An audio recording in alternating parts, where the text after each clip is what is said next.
عورت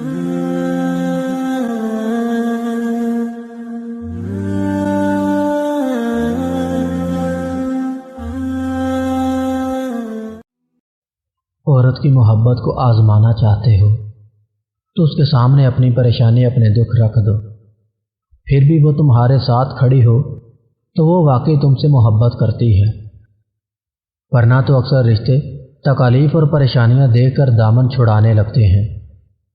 مرد شادی کے بعد اپنی بیوی کو بڑے دھڑلے سے اپنی پہلی محبت کا بتا دیتا ہے، جبکہ عورت یہ سوچ کر اپنے ہونٹ سی لیتی ہے کہیں بد کردار نہ کہلائی جائے۔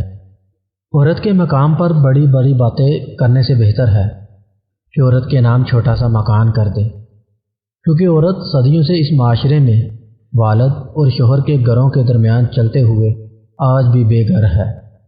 عورت نازک ہوتی ہے اور مرد سخت جان، اس کے باوجود عورت مرد کا تھپڑ سہ لیتی ہے اور مرد اس کی ایک گالی بھی برداشت نہیں کرتا۔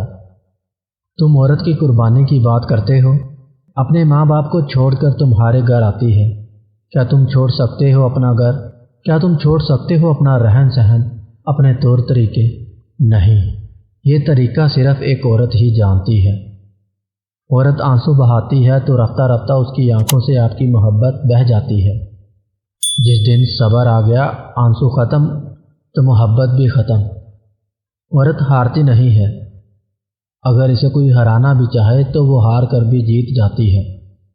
اگر اس کا محافظ شخص اسے منہ موڑ لے تو وہ اس کے حصے کے احساسات کسی اور کے نام وقف کر دے گی۔ اس کا وقت کسی اور کو دینے لگ جائے تب بھی عورت ہار نہیں مانتی۔ بس اتنا سا ہے کہ عورت رونا جانتی ہے اور خوب روتی ہے، اتنا روتی ہے کہ اپنے اندر کی معصوم لڑکی کا گلا دبا دیتی ہے۔ بس وہ ڈرتی ہے کہ اس معصوم لڑکی کا گلا دبانے سے سسکیوں کی آواز باہر کے لوگوں کو سنائی نہ دے۔ چالاکیاں، مکاریاں اور سازشیں کم ظرف لوگوں کے مشغلے ہیں۔ چاہنا آسان ہے مگر چاہتے رہنا مشکل ہے۔ اعتبار وہ واحد ٹرافی ہے جسے لوگ جیت کر توڑ بیٹھتے ہیں۔ دلوں کا سکون پانے کے لیے دلوں کو سکون دینا پڑتا ہے۔